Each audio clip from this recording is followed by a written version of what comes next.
All right, so this is the most critical part, especially if you have an interview type of podcast, or you want to bring new faces, new people, new personalities on your show to make it more interesting, increase the number of social media followers on your page. From where to find them, how I get a guest on my show with only a couple of episodes in, how to identify if somebody is the right fit for me, what to say when I do, how to remind them, and do I have to pay them? Now, where do I find them? This is this is very critical, and I would ask yourself, where do I post mostly on what social media platform I mean, and what is the highest number of followers I have on that specific social media follower um, platform. Sorry. So if I post on YouTube primarily, or maybe YouTube is one of the places that I have my most followers on, then I'll probably see if somebody is posting videos of podcasts on YouTube, and maybe I've seen his work, or maybe this is my ideal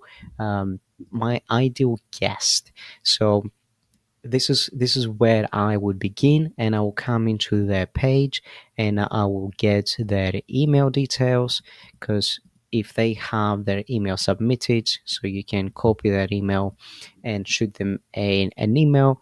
The only difference is that I will make the email personalized to them as much as I can. Volunteer, comment on their social media pages, like, subscribe, all of those things, so their team notice me every single time.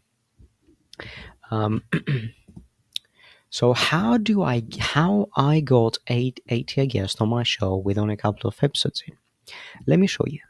So Matt Fides, for those who don't know, he's a multimillionaire, ex-bodyguard of Michael Jackson, very big name. Um, he he's an incredible guy, incredible guy. So you wanna see how what place you actually live in, and who lives in nearby you.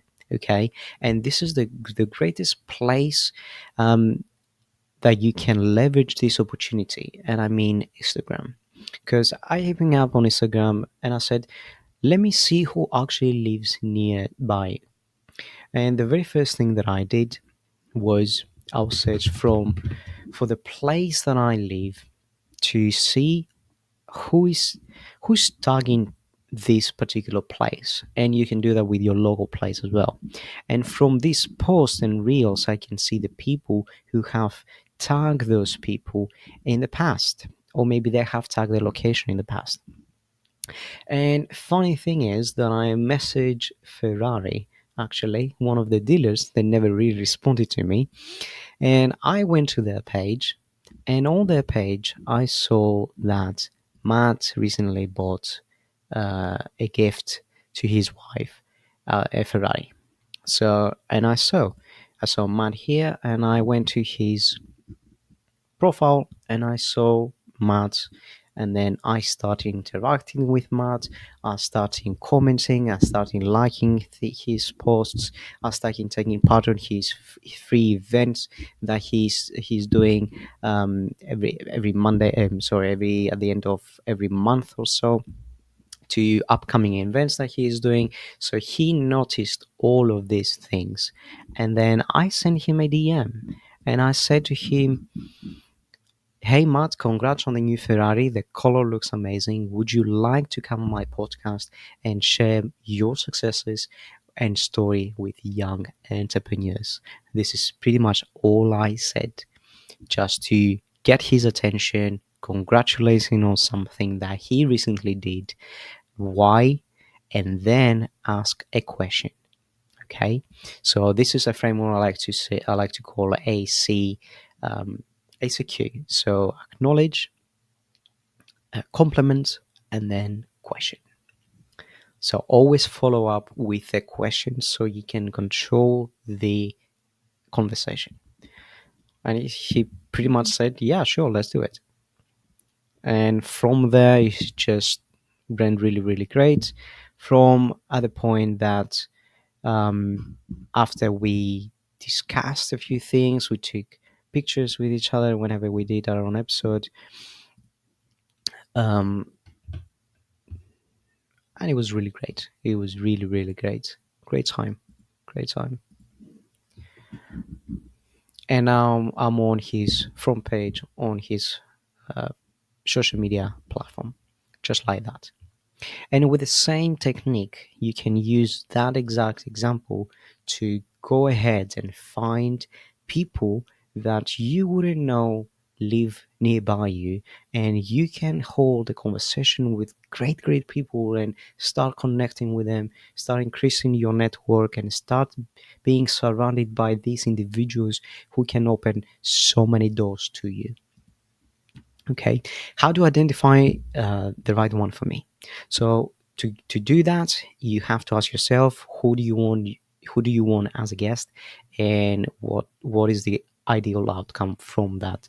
So who is your target audience, and what does your target audience likes? Okay, so if it's money and entrepreneurship, so you might want to find somebody who's made a lot of money, or maybe somebody who came from nothing and made a fortune, those sort of different things. And you can create the story yourself. What to say when I do, I just covered that. Simple things. You don't need to overcomplicate them, just make them a compliment, get their attention, make them a compliment, and then ask them a question about what you want to do. Take a step further. If you have a couple of these big names and you approach someone else, you can go back here and go back to their following and approach their friends now.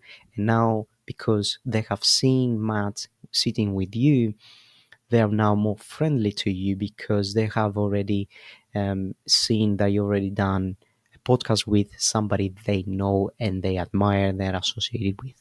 So this is very critical. You can also add that to your DM or your email, whatever is easier for you. Now, how do I remind them? This is very critical. These people, especially these people, because they're multimillionaires, so busy, have companies. This guy has franchises all over the UK. You wanna appreciate and understand their time, and you have to remind them every now and then, just to let them know that they have already agreed to do things with you.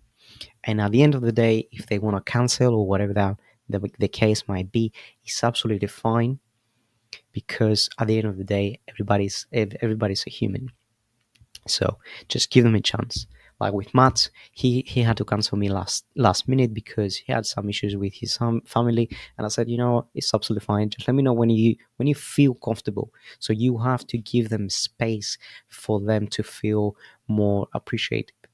So this is, and how often I would give 2 days notice. Like if I'm supposed to meet Matt on Friday, I'll message him on Wednesday, or maybe I'll message him on Thursday, just to double check everything's still on, and they want to sit down and still do all the things that we were planning to do.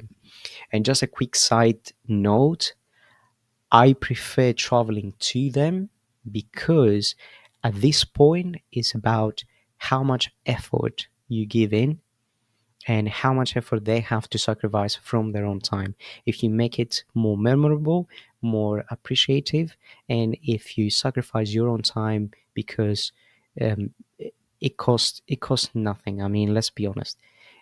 And this person can give you so much more. The least that you can do is to go ahead from your own ways and make time and go to them and be representable. And this is what I did with Matt, and this is how I'm planning to do with other people.